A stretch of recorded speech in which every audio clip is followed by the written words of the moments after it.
Welcome everybody, and thank you for joining us for Mountain Housing Council Speaker Series. This series is an opportunity to dive deeper into a variety of housing topics, from today's session on vacancy tax to past topics on short-term rental ordinances and key housing terms. The format for today's session will be about a 30-minute presentation and then a robust question and answer session. You can put questions in the chat box at any time. However, we'll wait until the end of Kate's presentation to address them. Unless, Kate, you see something in the chat box that you want to address in the moment, please feel free to do so. This meeting is being recorded in speaker view and can be viewed after this session at mountainhousingcouncil.org. I'd like to remind everyone, if you're not speaking, to please keep your microphone on mute. And before I introduce our speaker, I'm going to spend a few minutes just talking about the Mountain Housing Council and who we are and why we're talking about vacancy tax.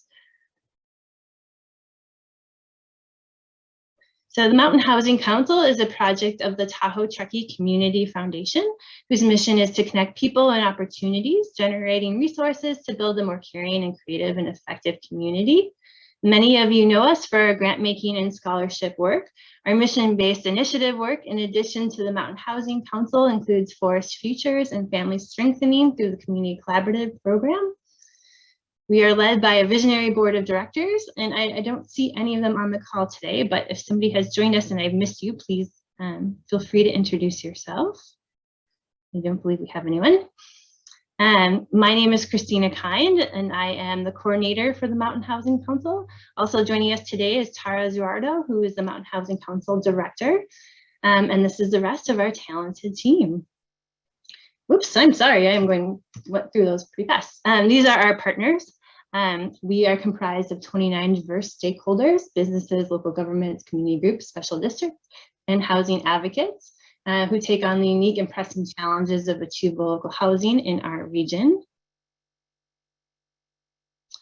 We know there's a need for housing at every income level, from homelessness to middle income salary earners, and we elevate and educate our regional housing needs in the community through outreach, education, and by tracking data. Our partners also come together to tackle the unique and pressing challenges of housing in our region, and this includes housing availability, diversity, and affordability. As you can see in this slide, our region and scope is characterized by the same boundaries of the Tahoe-Truckee Unified School District, which includes the town of Truckee, down the north and west shores of Lake Tahoe, westward to include Donner Summit, and east to the California-Nevada state line. Our goal is to build on the needs identified in the Truckee North Tahoe Regional Workforce Housing Needs Assessment. In 2001, our most recent assessment, we identified the need for regionally 9,528 units. This breakdown as follows: 4,693 current worker households who are inadequately housed, 3,517 current worker households who commute into the region but who would prefer to live here, and 1,275 part-time seasonal workers who are inadequately housed. Oops, I'm sorry that keeps happening. I'm using a different mouse today, and apparently it's a little touchy. According to ESRI business analyst data from our recent regional housing implementation plan, there are about 34,191 housing units in our study area. And again, that's at Tahoe-Truckee Unified School District boundary.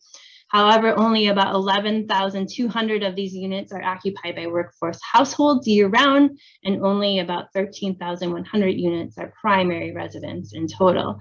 This suggests that over 21,000 units in our area are used as second homes or vacation rentals. And we estimate that around 79% of the housing stock in East Placer County is just that, vacant second homes, and 46% of the housing stock in Truckee is second homes. While unsurprisingly, given our region's draw as a vacation destination, the prevalence of unoccupied units in our area with so many inadequately housed is a noteworthy juxtaposition. So, all over the country, communities are thinking about how to unlock more housing for the workforce. And one way to do this is by unlocking second homes through different housing policies, including imposing tax on property owners who let their homes go empty.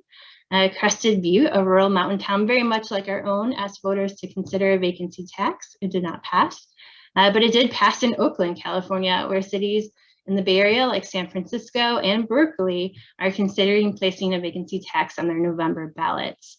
So today we'll hear from our Berkeley City Berkeley Vice Mayor Kate Harrison, who will talk about the proposal that she brought to her city council. Also joining us today is Dara McDonald, the town manager for Crested Butte. Dara will not present to us, however, she'll be listening in and can also address questions during the question and answer later in the event. So I'd like to now introduce Vice Mayor Harrison. Vice Mayor Kate Harrison, she was elected to the Berkeley City Council in March 2017 after a decades-long career in the public sector. As a public sector consultant for the past 20 years, Kate has ensured access, legal resources, and improved outcomes in foster care, domestic violence, child support, and child custody cases in 31 California counties, 8 states, and 14 nations. Her prior work experience includes executive positions in the San Francisco and state government, where she helped develop the budget and policies and enhance access to California's $1.7 billion a year court system. In office, she has been a champion for the client, infrastructure, transit, affordable housing, equitable budgeting, and fair and impartial policing. She is also involved with local politics outside of the council as a founding member of the Berkeley Progressive Alliance and the Wellstone Democratic Renewal Club. So thank you, Kate, so much for joining us today, and I will let you take it away.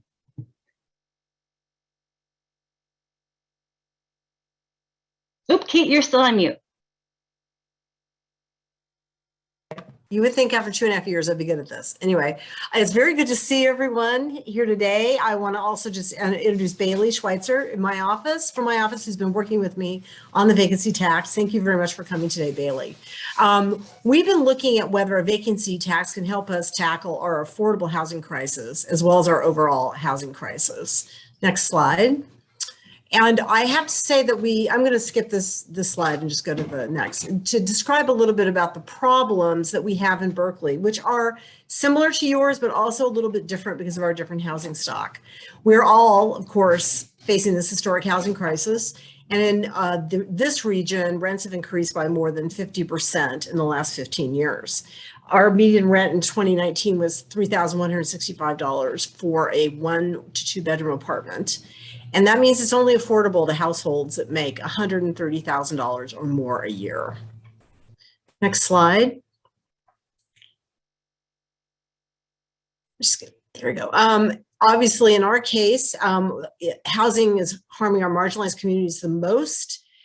48% of our residents in Alameda County are rent burdened, i.e. they pay more than 1/3 of their income in housing. 58% of our Black renters are rent burdened, and 87% of our extremely low income households are rent burdened. Next slide. We also have a serious problem with blight, with buildings that are not lived in and have been allowed to descend into blight and are often eyesores for the community, as well as being a problem for our fire department and our health department in terms of like vermin control, et cetera. I should tell you a little story. There was a house across the street from my house in a lot that had not been lived in for over 40 years. The owners live in Singapore. They were never here to deal with their property. So our police and fire and health department had to take on that burden themselves. And then they would fine the owners, and that all sounds great, except it was an eyesore in our community. We came home from a weekend away and the house had burned down because people were smoking dope inside the house. This is a danger to our communities. It's a blight, and it's something we need to deal with. You can see here examples of buildings on this and the next slide, please, of buildings or multi-unit buildings that have not been occupied for quite a while. The one on the right is in my district. This 15-unit building has not been occupied for over 30 years. It was inherited by family members who have just let it go. And we know part of the reason for this is Prop 13. The historically low property tax rates of older property, longtime property owners rather, it does drive the economics of just leaving things vacant. But there are also reasons that have to do with speculation, as we'll see in the next slide. We are facing a national crisis in investor purchases of single family homes. And I'm sure you've seen that in your area as well. It's 13% of the homes in Oakland were purchased by institutional investors, 18% in San Francisco, but the national statistics are even worse. It's upward of 40% in Atlanta in the last year. The recession drove many homes into foreclosure. And then of course, COVID doubled down on that and made many, many more homes available through foreclosure. You know, we all like to think of these homes as being lived in and bought by families and multi-generational use of a home and et cetera. But really, that is a false dichotomy and a wrong comparison between, or confusion really, between the property type, i.e. a single family home, and the ownership type, i.e. a family or an institution such as an REI, a REIT. Thank you. Next slide. We are seeing right now that we have many buildings that are purchased that are considered small buildings. And often when we talk about housing policy at our council, we get people coming and saying, I'm just a small landlord. You're going to force me to live with somebody dangerous. This comes up a lot when we talk about rent control or eviction protections, and you're forcing small people into this situation. But we know, for example, we have this one owner who owns 6 2 to 3 unit buildings in Berkeley, and he's kept 8 of his 13 units vacant. So this pattern of vacancy is not related just to homeowners saying, I don't want to rent my house or I have a second home, which is more your situation. But we can see in Berkeley, it's more a pattern of the institutional purchases. Next slide.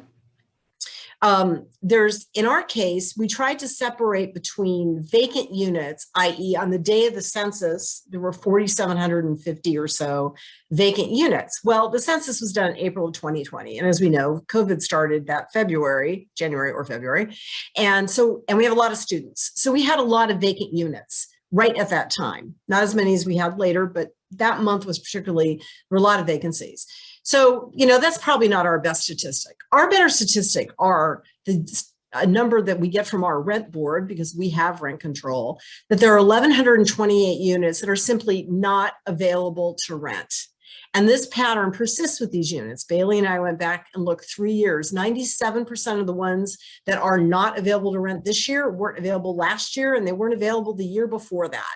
It's not a happenstance or just on that day. They are saying, we are not renting out these units. This is only, by the way, the units that we know about. And how we know about them is because they were at one point rented. That's why they are known by the rent board. But in this pattern of institutions buying a lot of single family homes and small buildings, they were never rented before. And so we don't even know that those vacancies exist because they are not on the books of the rent board. We've tried to change our registration to include single family homes because we do have some eviction protections for tenants of single family homes. In a measure about 2 years ago, known as we've asked homeowners and newer buildings that are exempt from rent control under Costa-Hawkins to register with us because people do have eviction protections. And we do have some data about those, but we know a lot of them are also just not registered. They've never been on the books. They weren't on the books in 1979 when we passed rent control. They have never admitted to having these units. So this is just the units we know about because these landlords at some point registered. So there's these 1,128 units. And what did we learn about these? 40% of them are in fully vacant properties, and almost 80% are in properties that are at least half empty. So we have buildings, we can see this pattern of them emptying out. A rent controlled tenant or any tenant moves out, they don't fill the unit. They continue to do that. You end up with these buildings with one person who's not able to afford to move, or an older person living in almost an entirely empty building and being the last person standing. This pattern is happening because of real estate speculation, because of market displacement. People know that once they can get rid of all of their tenants and tear down the building, they can go ahead and get it replaced with a much more expensive building. And this is a pattern we see throughout. Speculation isn't just about the building as it is today. It's about what happens next door. The more expensive buildings that are going up, the landlord of this building that's empty says, near empty says, if I just wait long enough, I'm going to make a bundle on this. And in fact, that was borne out in a recent study done that there were about, let me see if I can find the statistic. Let's see if I have that here. That of the single family homes purchased by institutional investors, 75% of them were single family homes in the and 3/4 of the purchases were paid in all cash, no inspections, of course, no waiting period. If you've tried to buy a home recently, you've seen this for yourself, how hard it is. But in addition to that, that many of these larger buildings are being forced out. They're being torn down. So that's what we have as a situation here. In the buildings, as I said, that are more than 3 units, 40% are in fully vacant properties. And 75% of those are in buildings that are at least half empty. So you can imagine a building of 4 more units, say a typical building of 6 units, 75% of them are more than half empty in the buildings that have vacancies. So this is not, again, a happenstance. It's not unit 1A, it's a pattern. Next slide, please. We know that other cities have passed vacancy taxes like Vancouver, and they, in their 2 years of experience, found that 21% of the units returned to the market, and they raised about $35 million a year, US. However, they, of course, had a lot more foreign investment than we do, and probably than you do. Oakland passed its measure in 2018, and this is the financial pattern we're using.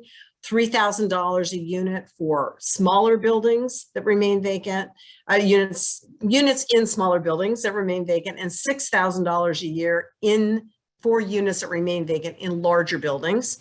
And then ours also, like San Francisco's proposal, doubles in year 2 in an attempt to get these units back on the market. Oakland generated about $7 million. You probably know all this, and most of their money went to blight abatement rather than to housing. Next slide. Our tax is a little different than San Francisco's proposed tax. San Francisco, again, excludes all single-family homes regardless of ownership type, and we don't do that. We actually differentiate between homes owned by what we call natural persons and or family trusts.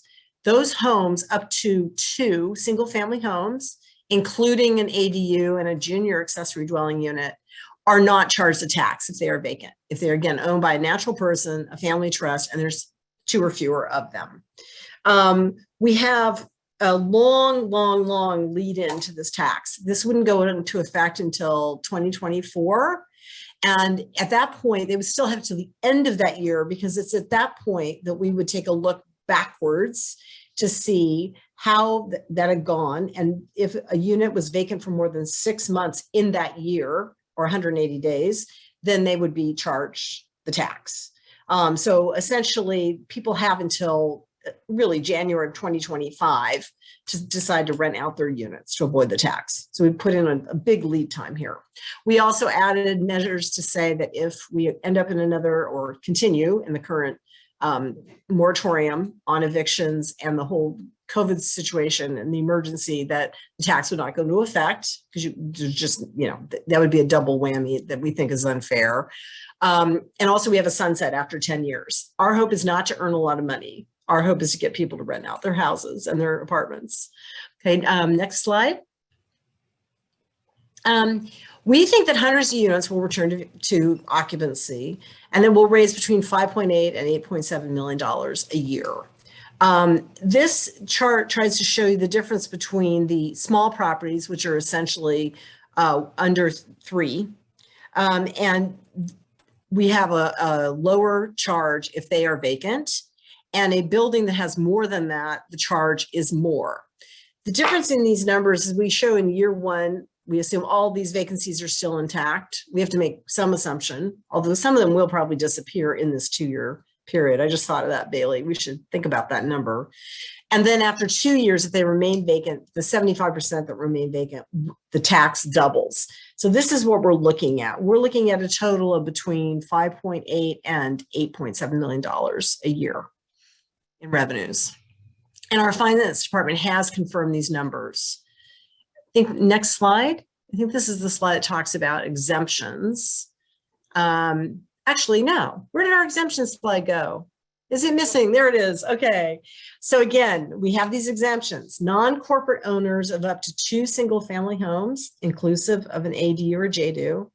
Units for use by owner or free rent to family, only allowed up to 1 in a building in which the owner lives. So someone owns a triplex and they say, you know what, my sister lives here for free, or and I live here too in one of the other units, or they own a triplex and they say the other unit is storing my musical equipment.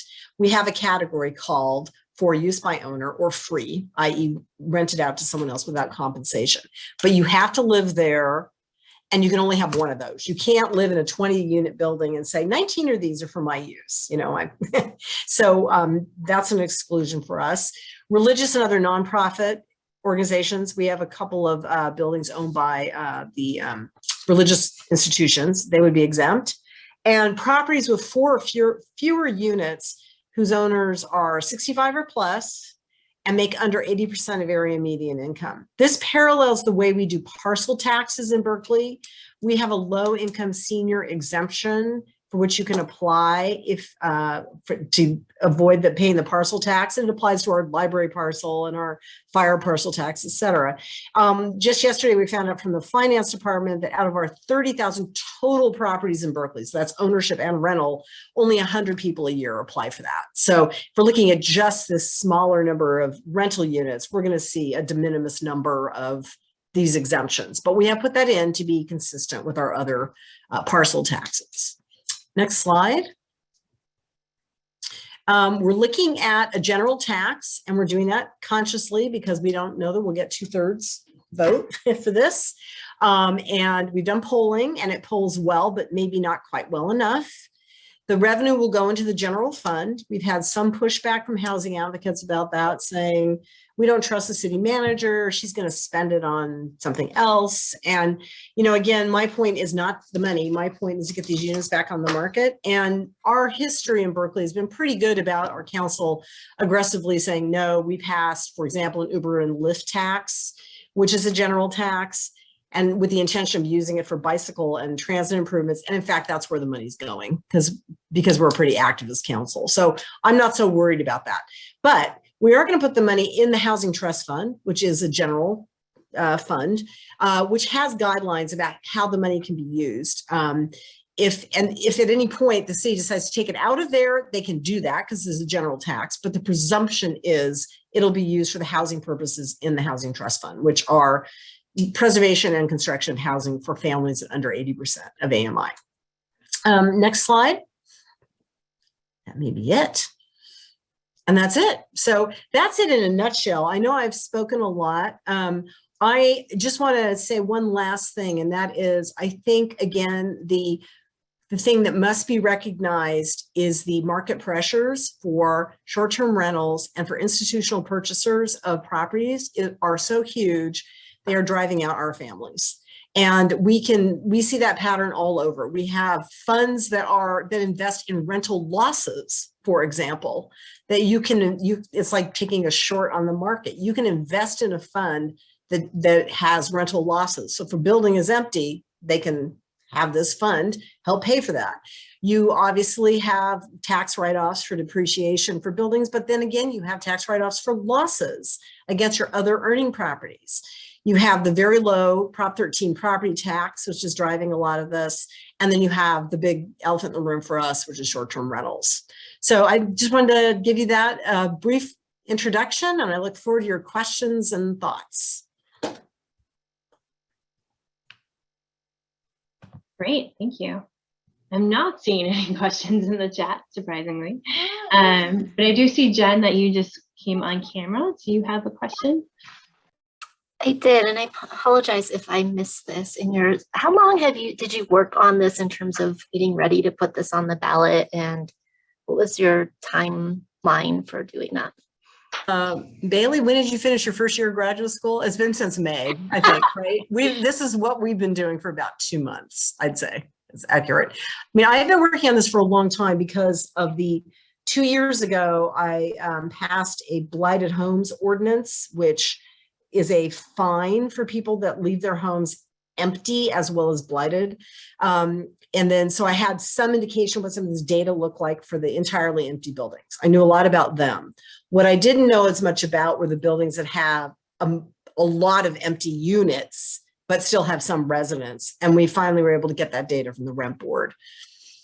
And then as far as your community outreach process or engagement process and determining, or feedback you got from the community, I guess, in developing the proposed measure? Yeah. We've gotten a lot of feedback about people who own a single family home and are, for example, the parent dies and the home's in probate. I should have listed that as one of the exemptions. There's a 2-year exemption for that. Or the parent has gone to a care home and isn't living there, and it's not owned by their adult children, but the person is still really the owner, even though they're not exactly in residence. So we've exempted that. We got a lot of feedback because we started the process of looking at TOPA, the Tenant Opportunity to Purchase Act, about 3 years ago. We've been getting continual feedback about how the housing market works and what people think is fair and not fair. So I think that's been really helpful to our process. And so far we've only had one council hearing about it. It was very bloody, frankly. It was a really, really hard meeting. I did get a majority vote to send it to the city attorney to assess the legality of it and to finance, to assess our financial numbers, and both of those have come back positive. So this is going to our council again on July 26th. And I think we have 4 votes. We have a 9-person council. We may not have 5. We'll see. Great, thank you. So that sort of answers Emily's question in the chat, explaining the process of getting this approved and on the ballot. I will go to Brett because he had his hand up next. Great, thank you. It looked from the statistics that you shared is that you have 40% vacancy. What is the percentage? You indicated that you have STRs that is that part of the 40 or is that a separate percentage? No, that's part of the 40, and we do have STR registration, but it's failed essentially, because as much as we're working with Airbnb and there's other sites that have popped up, people have informal ways of doing this. So we're really not getting, I have a short-term rental in my basement and I'm registered with the city, but many people are not. Also, Airbnb is not giving us data that allows us to find out whether someone is there for more than the restricted number of days. So what they will tell us is this rental cost, I'll just make up a number, $4,000. Well, was that 10 nights? Was that 100 nights? Yeah. They will not give us that data. And we've been in a long fight with them over that. So we don't have an exact sense of how many of these are STRs, but a large number are. And you've looked into, San Francisco had a precedent with Airbnb on the sharing of data. And is that something that Berkeley is looking into in order to not have the tail wag the dog, if you will? I tried. It's not been successful. Okay. Essentially, Santa Barbara did that as well, I think, and Santa Monica. Yeah. They all have negotiated better deals with Airbnb than we have. Okay. What during the pandemic, did you see an increase in vacancy in Berkeley? We saw an initial large bump because we have a lot of students. So they all went home for about 6 months. Right. But then classes started up again in September, and we have not seen a big increase since. And we also have a rent moratorium, in addition to anything the state's doing. We have an eviction moratorium in Berkeley. So people have not been evicted for non-payment of rent. Right. Do you feel that those measures of rent control and eviction control, in some ways, they kind of incentivize vacancy? It's very interesting you mentioned that. There was a study done in San Francisco by some people working with the city to look at what were the drivers of vacancies. And they actually interviewed landlords, and landlords were divided. Some argued that rent control increases vacancies, and others that it decreased it. And their bottom line finding was that rent control was not the significant factor in driving vacancies. In fact, what drives vacancies is the combination, at least in an urban setting, it's a little harder for me to speak to your environment, of 2 things. New construction in an area with a lot of still remaining older properties. Because again, those property owners of the older properties are going, whoa, if I get rid of these tenants, I can charge $4,000 a month. Sure. And so it's this combination, it's that market displacement that's causing the vast majority of vacancies in San Francisco and here. Got it. And if someone has an active building permit in one of these properties, are they exempt from? Yes, we should have Okay. put that on the slide. We'll add that. That's a good point. Yes. They have up to, I believe it's a year to get a building permit and then 2 years to actually do the work. What they can't do is get a permit for a window today, which I have a neighbor like this, you know, he comes every 6 months and fixes one thing and then goes away again. You can't get a permit for a window today and then leave it for a year and then get a permit to, you know, fix your plumbing. You have to be actively working towards completing the project. Got it. Great. All right. That's it for me. Thank you. Great, thank you, Brett. Devin, would you like to ask your question? Yeah, first of all, thank you, Mountain Housing Council, for putting this together. Devin Middlebrook, Mayor of the City of South Lake Tahoe. I've been talking about vacancy tax up here since I was elected in 2018. A couple questions. You mentioned it's going to be a general tax, so I assume that's a 50+1 vote. I was under the impression that even if it is a general tax going to the general fund, because it is a property tax, it still needs 2/3 of the voters. Could you comment on that? No, it's an excise tax, just like a soda tax, cigarette tax. Excise taxes only needs, the city attorney has confirmed, it only needs a simple majority.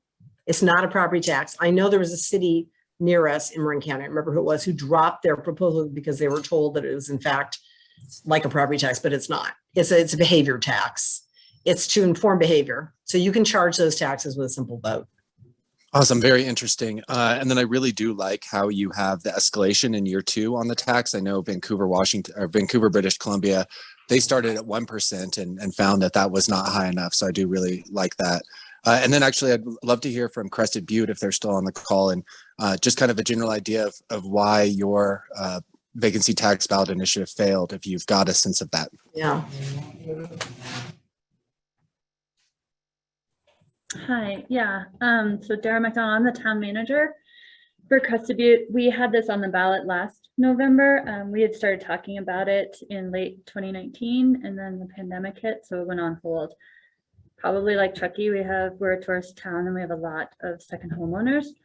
I think the reason it probably failed, and it was a somewhat close vote, was that we just didn't do a good job laying the foundation with the community. We had a pretty split council on the issue. We had a couple of really passionate council members that pushed the issue hard. And we had one or two that were passionately against it and spoke out quite vehemently against it. And I think that was a confusing message for our community, quite honestly. And it was probably just a bit much too fast. It came very late to get on the ballot, and there was no foundation really laid or a thoughtful approach or an advocacy group that pushed it. Yeah, so I think that those are the big reasons that it probably was not successful.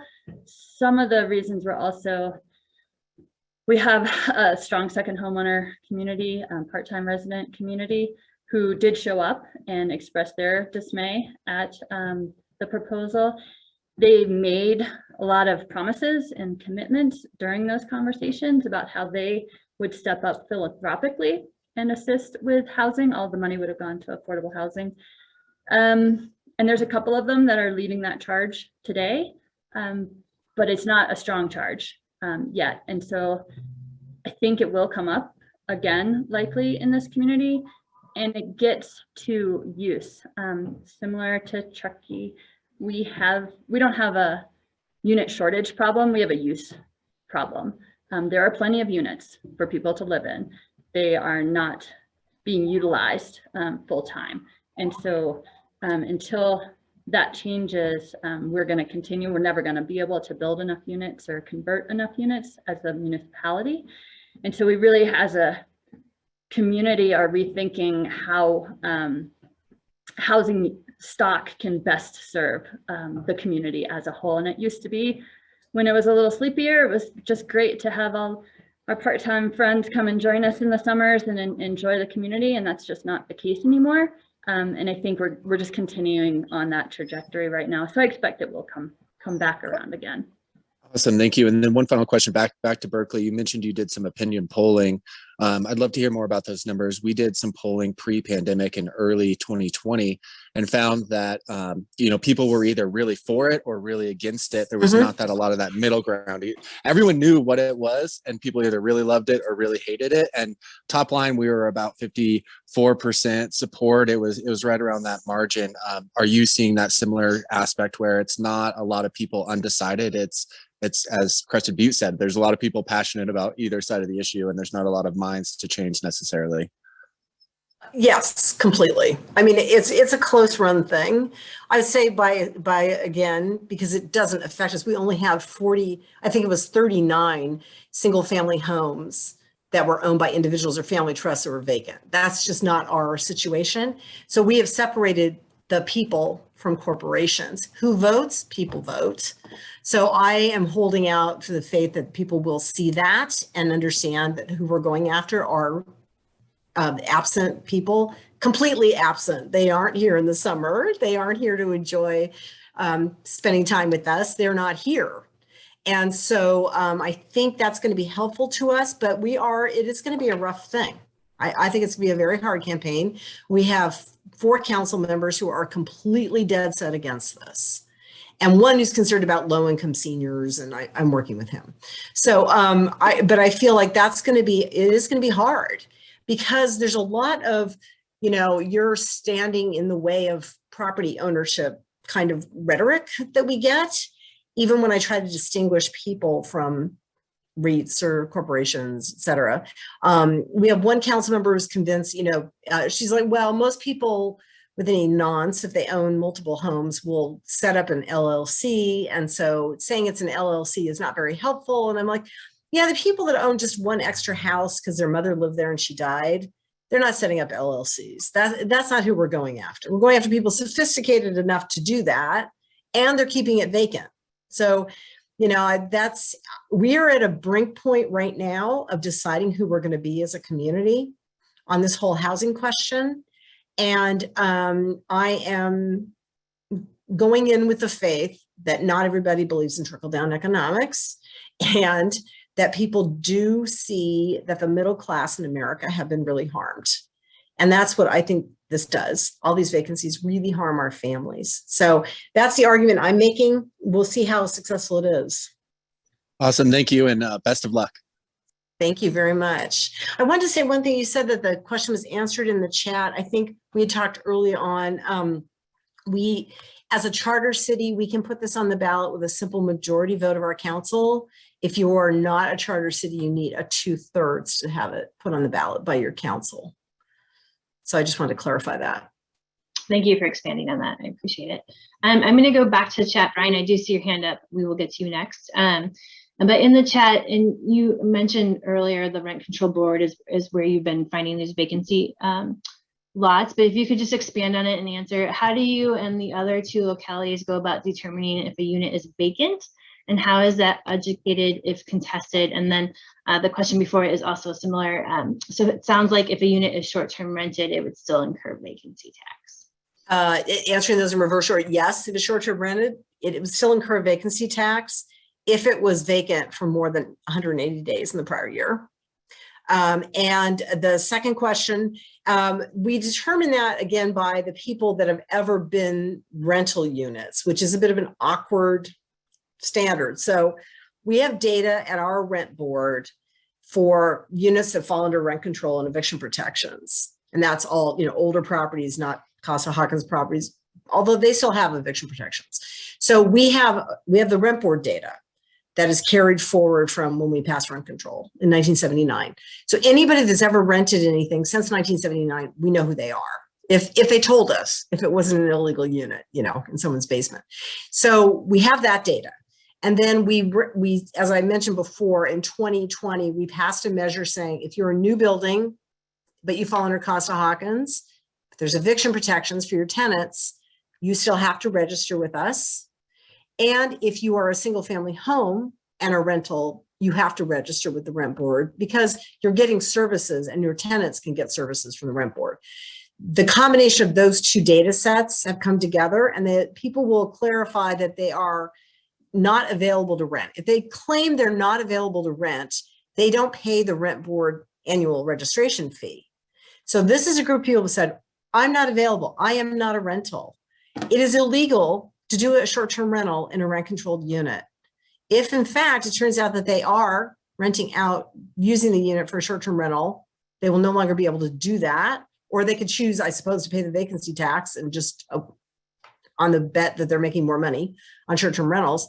And if they are in fact occupied, that will be found out because we will be doing what San Francisco is doing. They proactively assume you are vacant. If you've said, I'm not available to rent, we're presuming you're vacant, here's your tax bill. If you come to us and say, oh, well, actually, I'm renting it, then guess what? You owe the rent board the registration fee. So there's, either way, we're going to find out what's happening. My husband and I took a little driving tour around some of these buildings. And of course, we saw mail people knocking on the door and people opening the door and taking the mail in supposedly vacant, not available to rent units. So it's clear that some of these are actually rented. They're trying to avoid the rent registration fee. So either way, we're going to capture them. I don't know if that was helpful, but that's how we're looking at it. Thank you. I believe that was helpful. Did that help you? Scott, do you have any other questions? Scott, still with us?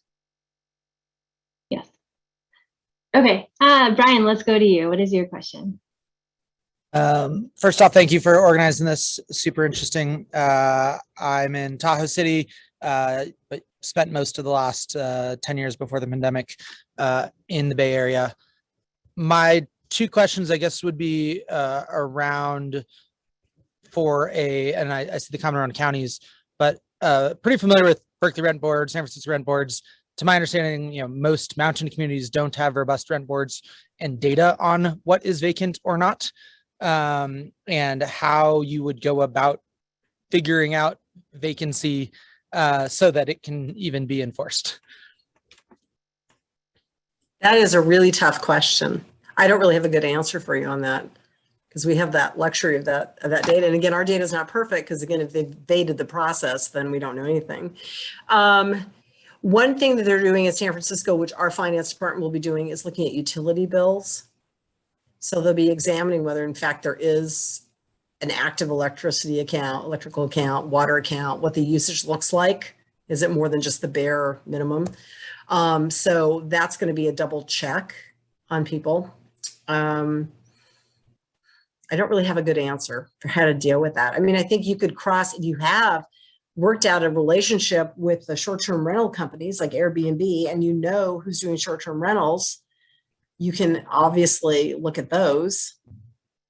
But I'd be curious if Crested Butte friends had any learnings there. I think that's Dara, because I imagine similarly, it's hard to get good data in mountain towns.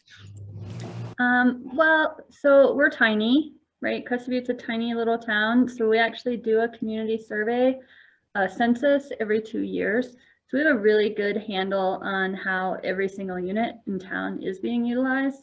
We have also regulated short-term rentals pretty vigorously since 2017. So we absolutely know where short-term rentals are happening and we police that really closely. So I guess, again, we're really small. So in some ways it's really easy. So we were able to calculate, to the unit, how many units would be impacted by our tax. Brett, did you want to expand on how the counties would do data analysis on vacant units, or did you have a different question? Well, I think on a high level, what you could do is,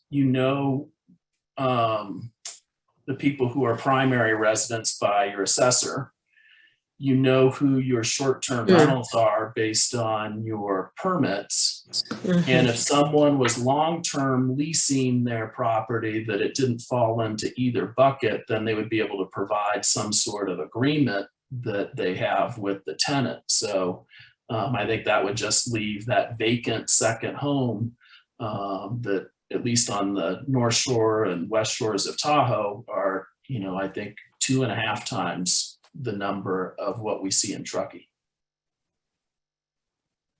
Can I just add something? One way we were helped because we had this rent registration process with Measure MM for rent controlled units is we started with who has the property owner tax exemption, which is, you all know who own homes. You don't have to do anything. They send you the little card and say you're getting $7,000 off the value of your house. And unless you object, you're going to get that. So we, it's not like a hard process. We're not putting people through anything. So that was our first cut, is we took all the single family homes who was not taking the property tax exemption. So that is another data source for you. I'm glad you mentioned that. And Brett, did you have a question, or were you weighing in on what we're discussing? Well, one thing that I asked Dara and Crested Butte is, I'd really be interested in the economics of what the cost of vacancy is in relationship to the cost of occupancy. We know that different resort municipalities have put increases on TOT, T-bid, restrictions on occupancy, and so on and so forth. But we haven't really looked at what the cost of vacancy is. And, vacancy meaning that it's hard, they're very fickle. It's hard to, for example, one thing that I point out here between even just Truckee and North Lake Tahoe is North Lake Tahoe's residential values are greater than comparable properties in Truckee. But if you took commercial in Truckee versus commercial in North Lake Tahoe, you'd find that Truckee is actually more expensive. Well, why would that be? Because Truckee has more sustainability when it comes to consistency of revenues and profitability, because they have 50% primary residents rather than 20% primary residents. So you can see this cost of vacancy that North Lake Tahoe has in relationship to Truckee has a significant cost to it. It's just not measurable. It's a little bit like carbon monoxide. It's killing your community. It's just that until you put a detector in there and understand where those costs are, you want to obviously guide and reward those behaviors that you do, but we seem to, in many respects, reward vacancy.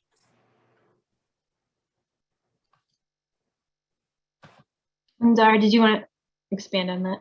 Yeah, I would say we haven't quantified the cost. It's very social cost focused for us, and we see the impacts with housing shortages and the rapid escalation of real estate values, and we've taken it more attacked it as a social cost to our community fabric. I will say that Colorado Association of Ski Towns, they have a website, Co-Ski Towns, has partnered with what we call the Northwest COG, so it's really the I-70 corridor resort communities, and they've done what's called the Mountain Mitigation Report that came out in 2021 that really looks at the impact of, in a really recent history of what the influx of second home owners and rapid escalation of costs. So that's an interesting study that you might want to look at. They're in the process of updating that right now. I don't know the date of when the updated one will be, but they are using economic planning systems, I think EPS, to try and quantify some of the direct economic impact. Yeah, thanks for bringing that up. Actually, I did get a copy. I forget who the gentleman who's the housing authority director at Vail, who's very instrumental. What's his name? George. Yeah, George. Yeah. Something. So that was really helpful, and I'm glad they at least pointed out that there is a significant cost of vacancy. What that number is to be determined. Yeah. George Ruther. I was thinking of that at the same time. So I want to get back to Scott. So Scott, you had a comment in the chat. Is there a concern people will leave their water running and the lights on to keep the utility bills up to avoid the tax? Yeah, possibly, but wow. Now we're at people that are defrauding the rent board, lying about the vacancy, wasting water in a drought. I mean, there's some, you can't close all loopholes, I guess is what I would say. I guess the question really is, like, do you expect fraud to be a significant impactor on the efficiency of this program? I think it will be something of an impact, but I don't expect it to be a significant impact. And it's because we've been working in time through this additional registration of rental units to collect this data. And we have been doing the cross-check with the property tax exemptions, and we've been doing the cross-check with the utility bills. So we're narrowing that field. It's always going to be there. We think we're going to need about 2 staff to run this, which is about a cost for us about $400,000. So that will be coming off the top. Since we're looking at raising between 5.7 and 7.8 million, I think that's fine. Yeah, I mean, it's interesting because in say the South Shore of Lake Tahoe, right, it's less about empty rentals as it is about vacation homes, which presents an interesting and different challenge for potential enforcement schemes. So I'm curious to learn from the previous experiences in Oakland and Vancouver, if there is any data on that at all, about how fraud has impacted those programs, if people have tried to scheme their way around them in significant numbers to the point where it degrades the utility of the project. That's a good question. Thank you.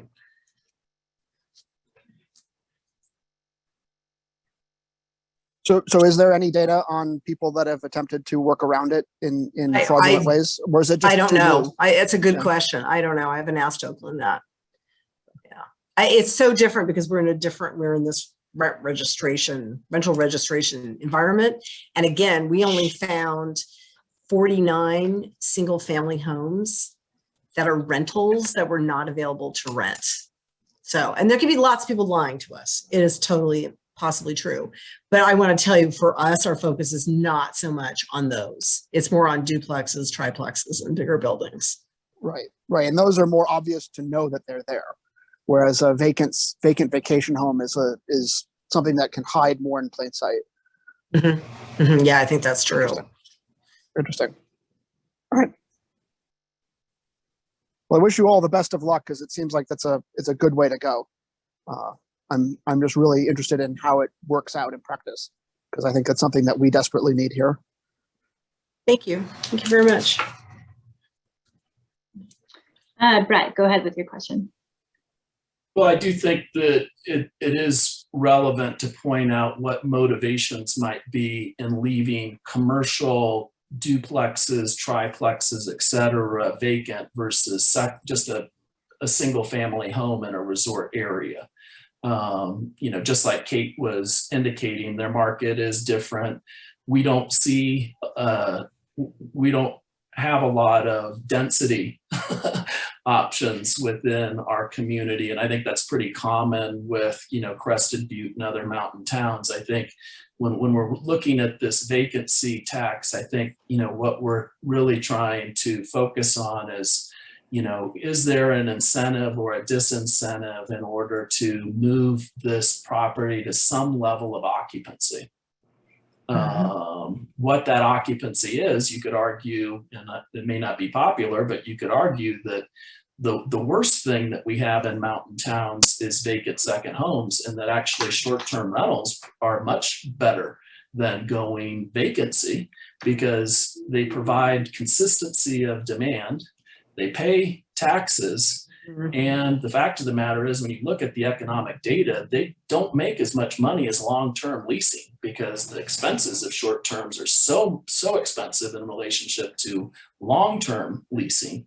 So I think that's one thing that, as far as mountain towns that are part of this, we do need to keep in mind that we're focusing probably a little bit more on single family homes than maybe commercial projects.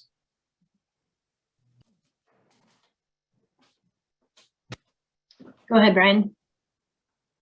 And then we'll just to do a little time check here. We have about 5 minutes left, and there is a question in the chat from Alexa. So Brian, we'll go to you, and then we'll ask Alexa's question and potentially have time for one more. Sure thing. Brett kind of spoke to a bit of what I was going to get at, and I'll acknowledge being both a small business owner in North Tahoe, always trying to find good employee housing. And I used to work for Airbnb corporate. I find myself very torn between the short-term rental issue, but that pretty firmly have, or have been leaning in the direction of a short-term rental is far better than an empty house. And my neighborhood, even in peak summer, feels like 30 to 40% of the buildings are just empty. And they're all single family homes. And to the degree that I would much rather, have people up here spending money and creating jobs than a house sitting empty because it's been, owned by the same family for 60 years. They pay low property tax. They can afford to just use it 1 week a year. And I'd be curious of the North Tahoe and Mountain Housing Council community, like how much that sentiment is sort of shared or contentious. But I agree with you, Brett. Well, I I think just based on both of our jurisdictions recently passing caps on short-term rentals and how many people turned out for public comment, it's a widely debated topic in our region. And the Mountain Housing Council did release a policy paper early on, and I believe like 2017 or 2018 on short-term rentals. And some of that data has been updated through Placer County and through Truckee, but it's part of the reason why we're bringing together this series today is to discuss, what are different solutions out there and how they might apply to our region. And I apologize because I was also reading the chat while you were speaking, so I don't know if I fully caught your whole question. But did I catch your question? And does anybody else want to weigh in on it? I suppose if people can afford to keep a completely vacant home and the choice is not between a short-term rental and a tenant, that for us, that would make less difference. But the choice here is between a regular tenant who works in our community, whose children go to our schools, and short-term rentals where they make multiple times more money. So it's kind of a different situation for us. Can I ask a question? I had a question about, I noticed you were concentrating on your RHNA numbers. And of course, we're all interested in whether if we do a better job of eliminating vacancies or challenge the RHNA methodology to say your vacancy numbers are incorrect, will it help us with the state? And in point of fact, it will not. You're still going to have to build your 9,400 units, and I'm still going to have to figure out how to get 9,800 new units in. Is there some hope that doing a better job of filling these will allow you to go back to the state and say, wait, we've come up with another solution for our housing dilemma? Or what's the connection for you with the RHNA? Because I don't see how it helps us. So the numbers I shared weren't just specific to affordable housing, so I should clarify that. It's all income brackets. In fact, we go all the way up to 245. But I think the connection for us is something that Dara spoke to earlier, is that we know we have supply. There's a lot of units here, and a lot of them are not housed with our workforce. There's high demand. So I think our hope is that we can somehow unlock some of the housing to house our local workers. Does anybody else want to weigh in? We also, Vice Mayor, we also work a lot on our incentive programs, and we have had some movement with those. So we're up to, I think the latest change or proposal is paying a homeowner $18,000 to rent a local workforce. And we're trying to come up with really creative ways to kind of add to that incentive program. For example, we had a chat from the Safer from Wildfires program, the insurance commissioner. We know that a lot of our folks are worried about home hardening. They want insurance, homeowners insurance discounts if they do home hardening. We're hoping maybe we can tie that in with rentals.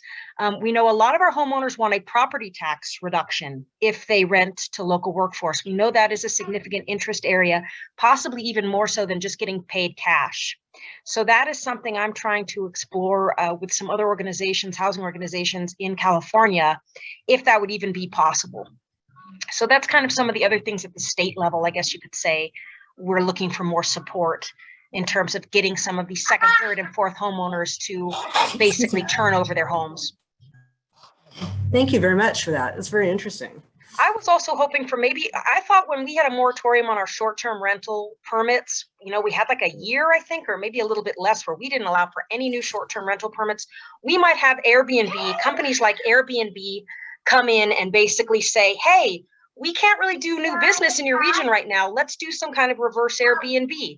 Let's come up with some perfect property management company whereby homeowners can still use their homes, the 30, days a year they want to. The house will be pristine, it'll be perfectly managed, but in the meantime, local workforce can actually rent there. And when the homeowner wants to come in and use their home, we'll put them in Airbnbs. So it's a win-win-win for everybody. The homeowner's making another $40,000 a year. Airbnb is getting some new business because it's managing properties the way that it would. It's listing new properties, and it's getting new renters because the local workforce have to basically go into short-term rentals during that time, and then our local workforce gets access to these 30,000, homes. That's interesting. That's very interesting. How'd that go? That's, well, it's, our polls have indicated that our homeowners basically just really aren't interested in turning over their homes. They don't have the financial incentive to do so, but it is something that I am still trying to push through with some of our companies. We have a fantastic company called Landing Locals, who basically told me, look, we have the capacity to take on more work. We have the capacity to take on a new incentive program. We have the capacity to do a reverse Airbnb. We don't even need Airbnb to come in and do it. We just need the homeowners to come forward. So maybe it's a matter of marketing, I don't know. I don't, my background is law, it's not marketing. So I don't really know how to reach these homeowners in ways that we haven't before. Maybe we need our HOAs to do personal outreach to them, because maybe they're throwing away the postcards that they're getting from Landing Locals every single year saying, hey, we'll give you money to rent your house. It doesn't have to be year long. We'll pay you to do it for a season, because seasonal workers are probably some of our most underhoused people out there, because even when we release new housing units, you have to sign a 12-month lease, so they can't do it. So we have all of our ski companies, our resorts, having to basically cut back on their biggest, commodity, which is, ski lessons, because they don't have people who can get housing for the ski season. So it's just a huge thing. We really just I think we need private business to really come in and commit to helping us, I think.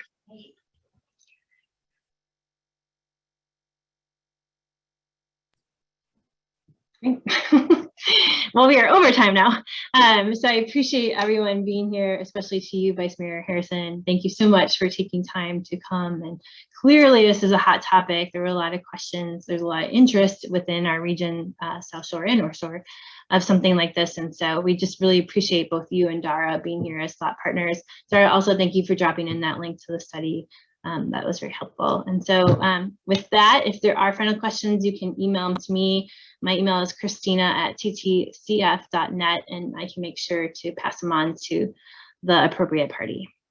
And so I will let you guys go and enjoy the rest of your afternoon. And thank you again so much for joining us. And just to let attendees know, we will try to follow up on any questions that we weren't able to answer. So we have this chat saved, and Christina and I will follow up. Thanks, everyone. Thank you.